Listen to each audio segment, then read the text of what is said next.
সামারিটা ছিল লিখে দিচ্ছে পেটের পানি, ঠিক আছে? একটা বই থাকে, গ্যাস, সব লেখা আছে।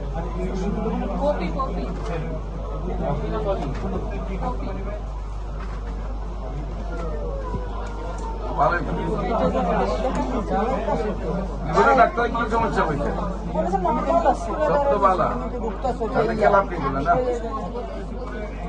এখন আপনার অসুবিধা কি হয়?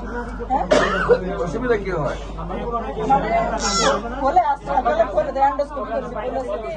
গ্যাসের সমস্যা, আবার এমআর করেছি তা ধরা পড়ছে কি লিভারের পরে মানে রক্তের মতো আপনার অসুবিধা কি হয়? হালকা হালকা ফলে আর ব্যথা ব্যথা করে এই সাইডে, এই সাইড, হ্যাঁ ডান সাইডে। আর বুক খালি লাগে, তাছাড়া সমস্যা হয় না।